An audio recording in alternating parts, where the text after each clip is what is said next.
بسم اللہ الرحمن الرحیم۔ ملکہ ایزابیلا تھوڑی دیر تک خاموش رہی۔ اس کے بعد اس نے پوچھا، اب آپ کا رقیم بن خلاد سے متعلق کیا خیال ہے؟ اس پر فرولاندا فیصلہ کن انداز میں کہنے لگا، میں رقیم بن خلاد کے مسکن کا محاصرہ اس وقت تک جاری رکھوں گا جس وقت تک میں اسے اپنے سامنے زیر اور مغلوب نہیں کر لیتا۔ مجھے ڈون النس کے مرنے کا بے حد دکھ اور افسوس ہے، اور اس کے ساتھ جو لشکری مارے گئے ہیں ان کے دکھ اور غم کو میں کبھی بھی فراموش نہیں کر سکوں گا۔ میں آج ہی رقیم بن خلاد کے مسکن پر اپنے حملوں کی پھر ابتدا کرنے لگا ہوں۔ اس کے ساتھ ہی فرولاندا اپنی جگہ سے پھر اٹھ کھڑا ہوا۔ اپنے سامنے کھڑے محافظوں کو اس نے حکم دیا کہ سارے سالاروں کو اس کے خیمے میں بلایا جائے۔ خود بھی وہ ملکہ ایزابیلا کے ساتھ خیمے میں چلا گیا تھا۔ اسی روز فرولاندا نے اپنے سالاروں اور ملکہ ایزابیلا کے باپ جیمی سے طویل صلاح و مشورہ کیا، جس کے نتیجے میں اسی روز رقیم بن خلاد کے مسکن پر پھر حملوں کی ابتدا کر دی گئی تھی۔ اب سلسلہ یہ تھا کہ ہر روز فرولاندا اور اس کے لشکری اور سالار رقیم بن خلاد کے لشکر پر دروں کے ذریعے حملہ آور ہوتے، اور روز رقیم بن خلاد، منظر بن طریف اور جابر بن بکر پر حملہ کرتے ہوئے انہیں پسپا کرتے رہے۔ اس طرح رقیم بن خلاد کے مسکن کے محاصرے کو 6 ماہ گزر گئے تھے۔ 6 ماہ کے دوران رقیم بن خلاد، اس کے ساتھی لشکری اور مسکن کے اندر دوسرے لوگ اسی خوراک پر گزر بسر کرتے رہے جو مسکن میں جمع کی ہوئی تھی، اور آہستہ آہستہ خوراک کے ذخائر ختم ہونے کے قریب پہنچ گئے تھے۔ لگاتار 6 ماہ تک جنگ رہنے کی وجہ سے رقیم بن خلاد کے پاس جنگ میں کام آنے والے سامان کی بھی کمی محسوس ہونے لگی تھی۔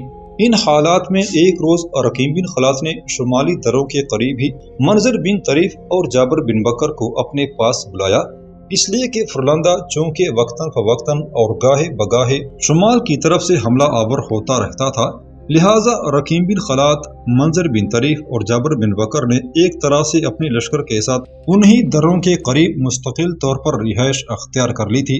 جب منظر بن طریف اور جابر بن بکر دونوں رقیم بن خلاد کے پاس آئے تو رقیم بن خلاد نے ان دونوں کی طرف دیکھتے ہوئے کہا، میرے دونوں ساتھیوں، تم دونوں جانتے ہو کہ مسکن میں 6 ماہ کے لگاتار محاصرے کے بعد خوراک اور جنگ میں کام آنے والے ہتھیاروں کی کمی محسوس ہونے لگی ہے۔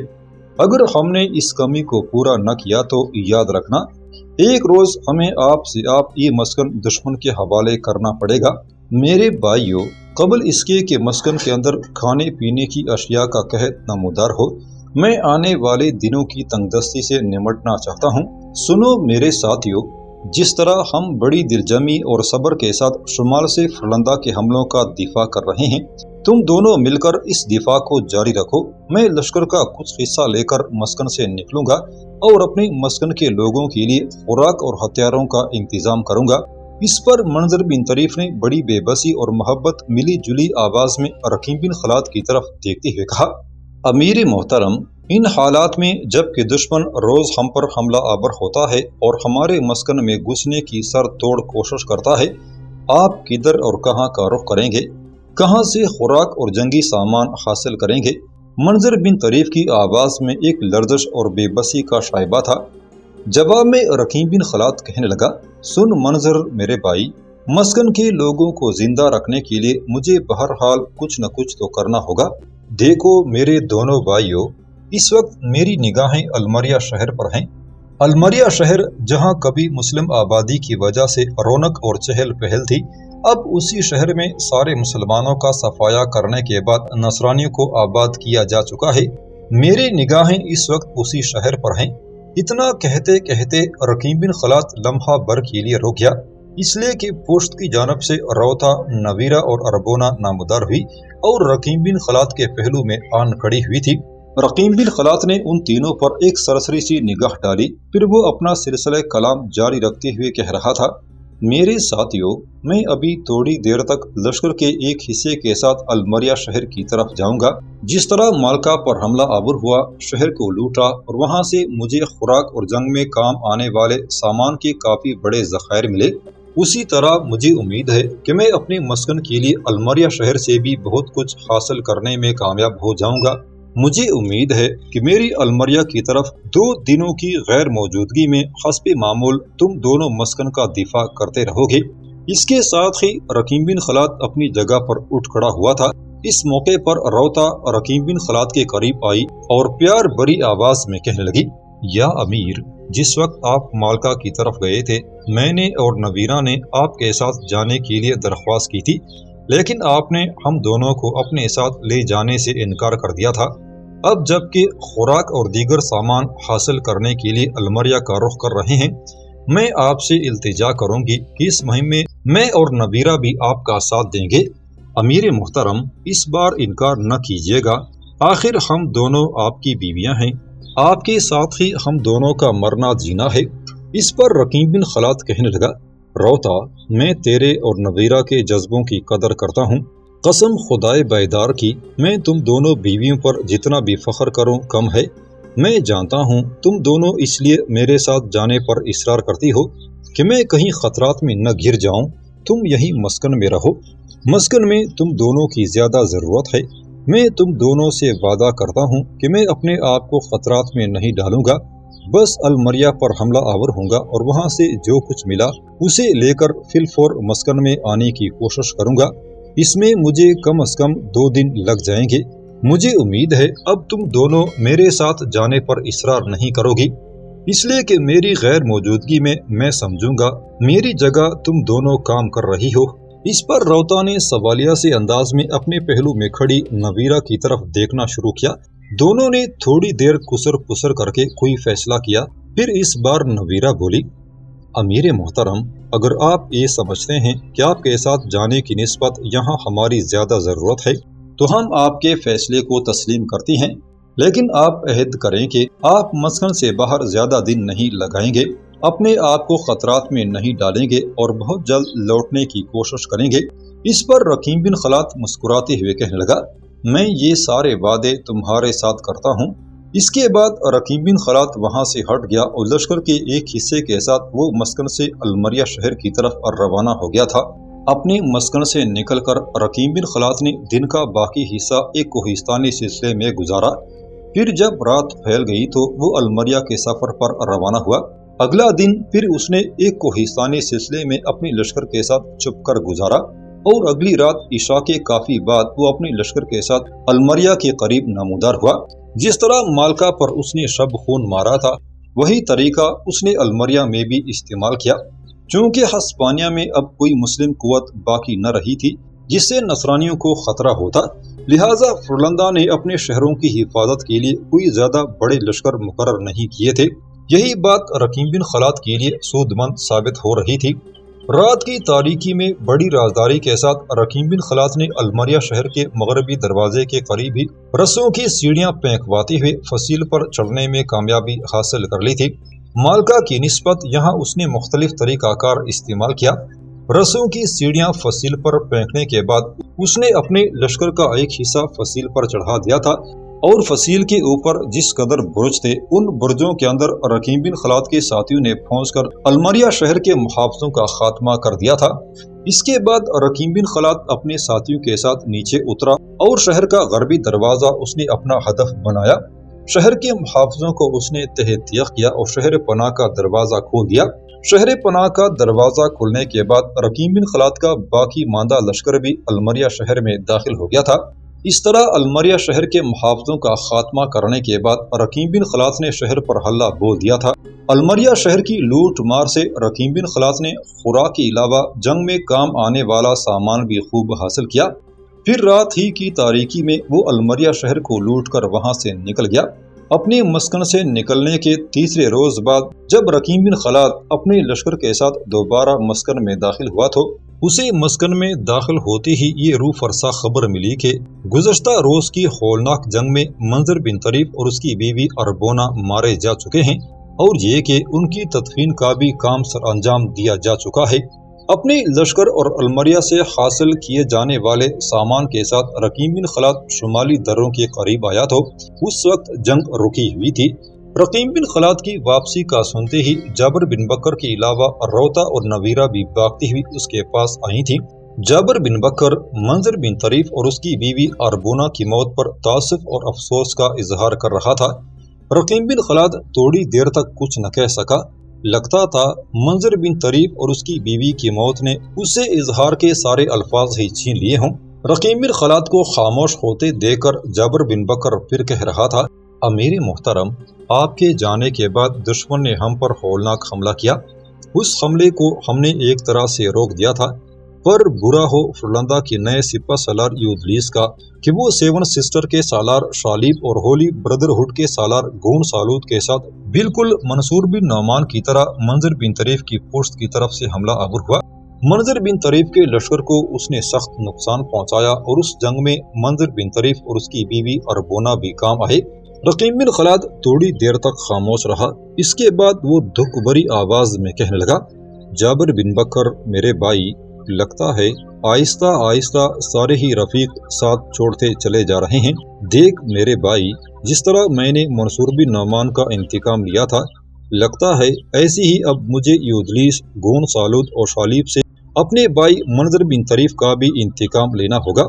میرے بھائی، تم اپنے لشکر کے حصے کی طرف چلے جاؤ، دروں کے پاس اس وقت میں ہوں، ان کی حفاظت کروں گا، اور یہ جو سامان میں لے کر آیا ہوں یہ میں محفوظ جگہ کی طرف بھجواتا ہوں۔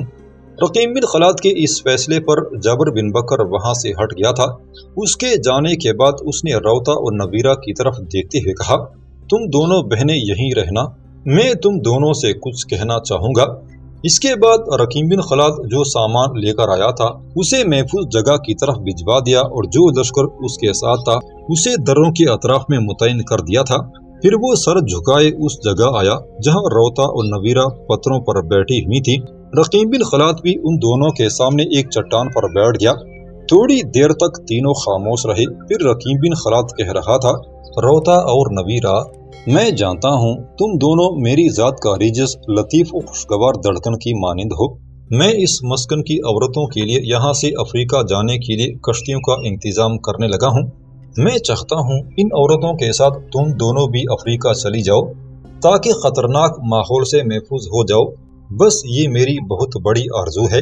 رقیم بن خلاد یہیں تک کہنے پایا تھا کہ روتا فوراً اس کی بات کاٹتے ہوئے گھڑے کی بھوجل اور غمگین آواز کی مانند کہہ رہی تھی، امیر محترم، آپ نے یہ سوچا بھی کیسے کہ میں اور نویرہ دونوں آپ کو اندھیروں کے حوالے کر کے دیگر عورتوں کے ساتھ افریقہ کی طرف جانے پر رضامند ہو جائیں گی؟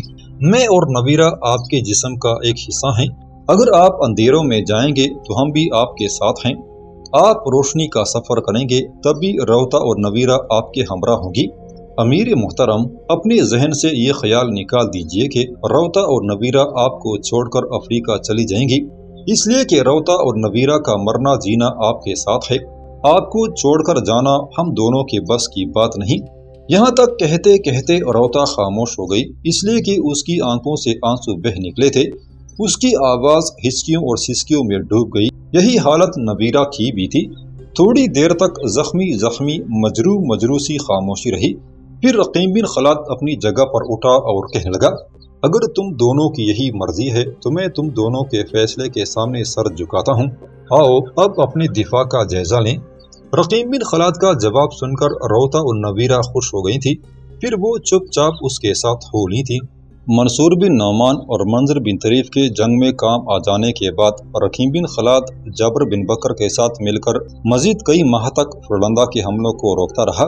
اس دوران افریقہ کے مختلف مسلمان حکمرانوں کی طرف سے اس نے مدد کے لیے اپنے قاصد بھجوائے، لیکن جس طرح مسلمان حکمرانوں نے سلطان الغزل کو مایوس کیا، ایسے ہی رقیم بن خلاد کو بھی مایوسی ہوئی۔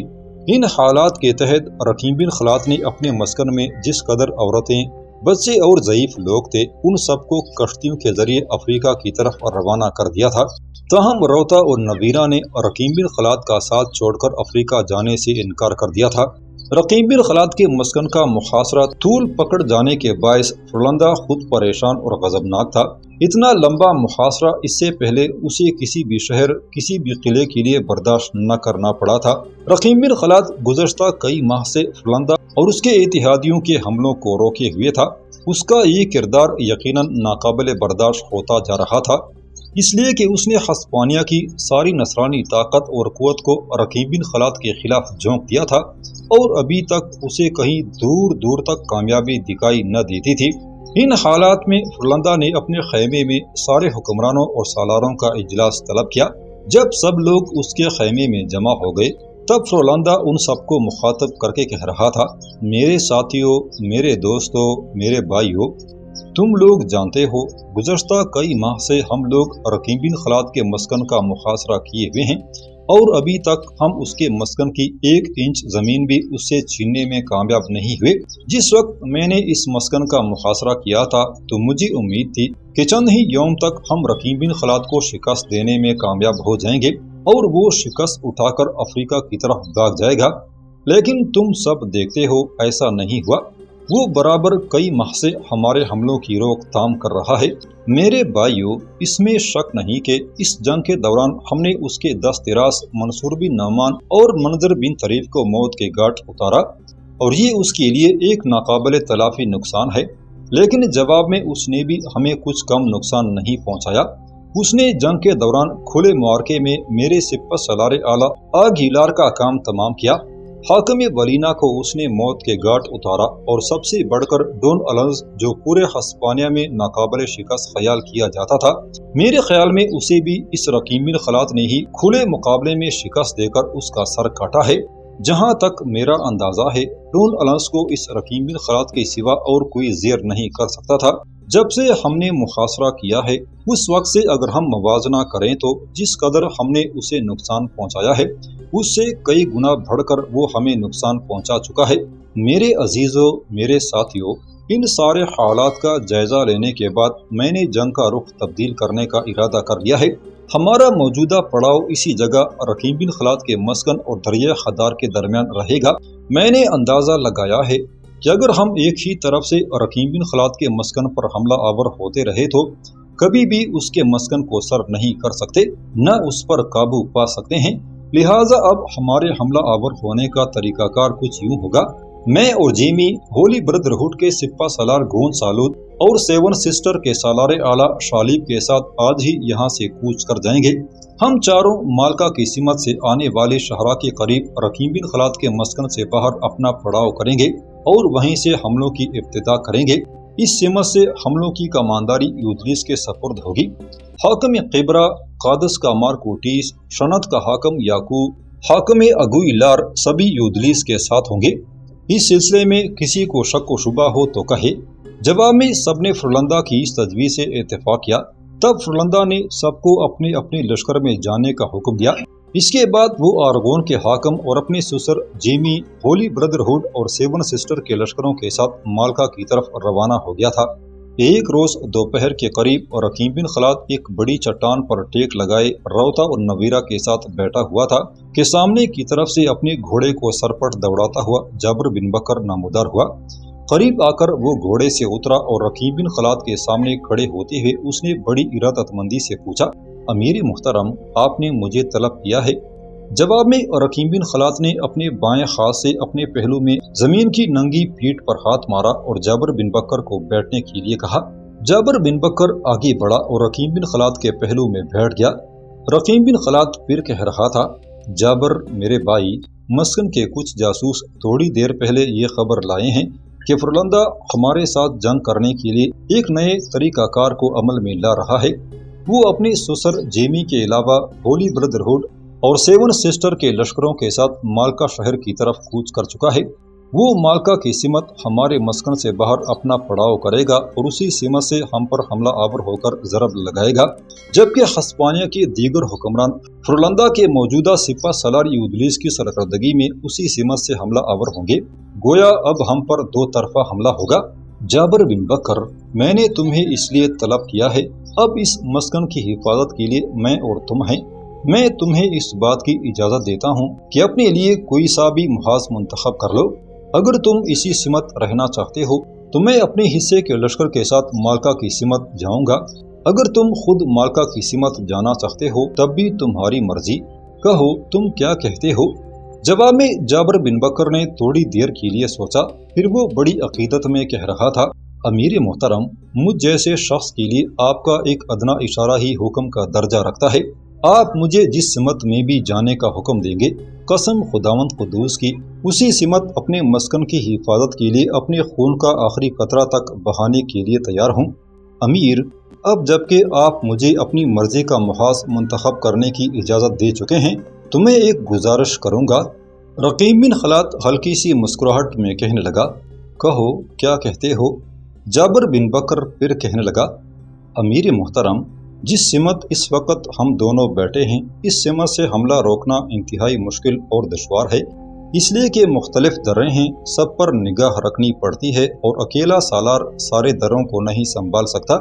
اگر آپ میری مانیں تو مجھے مالکا کے محاذ پر روانہ کر دیں، میں اپنے حصے کے لشکر کے ساتھ وہاں کسی مناسب جگہ گات میں رہوں گا، اپنے لشکر کے ساتھ پڑاؤ کر لوں گا، آپ کے لشکر کے ساتھ رابطہ بھی رکھوں گا تاکہ مجھے رسد اور کمک برابر ملتی رہے، اور میں آپ کو یقین دلاتا ہوں کہ اس سمت سے میں فرلندہ کے علاوہ جیمی، ہولی بردرہڈ اور سیون سسٹر کے حملوں کی روک تھام کرتا رہوں گا۔